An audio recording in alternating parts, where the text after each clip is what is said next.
It's another beautiful Wednesday dedicated to all beautiful women across the world. And as for today, kutoka Wasafi TV, Omotola stands as our Woman Crush Wednesday for the week. What is it, Alex? Huh? What did I do to you that you had to lock me out all night? What? After all, I waited for you till 12:30 yesterday. 12:30! I sent you countless messages, you never replied one. What? I called you and your phone was switched off. What was I supposed to do? Leave that girl stranded when everything was going wrong?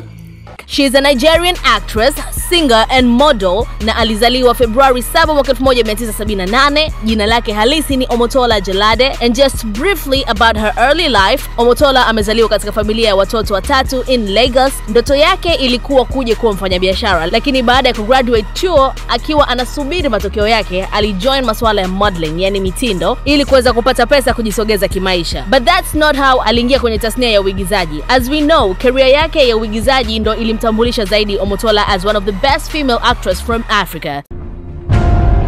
There's something in me I can't control it.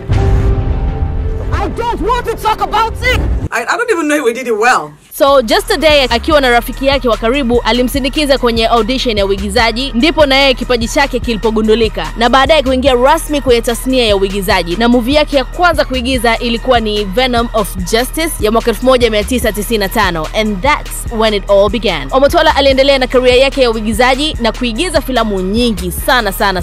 Na ni kupitia kazi yake bora ndio iliyompatia nafasi ya kuheshimika na kutambulika Afrika and outside Africa. Na kati ya mafanikio yake aliyoyapata ni pamoja na kuwa nominated na kushinda tuzo mbalimbali, speaking of the Movie Awards, Nigeria Entertainment Awards, Africa Movie Academy Awards, MTV Mama Awards, Africa Magic Viewers Choice Awards, and many more. Omotola ameplay part kama role model kwa waigizaji, wasanii na wadau wengi, hata vijana wenye ndoto ya kuja kuwa waigizaji, na ni kupitia hard work yake na mafanikio aliyoyapata throughout her career. Till this day anabaki na the title ya one of the best female actress kutoka Africa kutokana na mchango mkubwa kwenye kuikuza tasnia ya uigizaji Nigeria and Africa as a whole. And that's Omotola, our Woman Crush Wednesday for the week.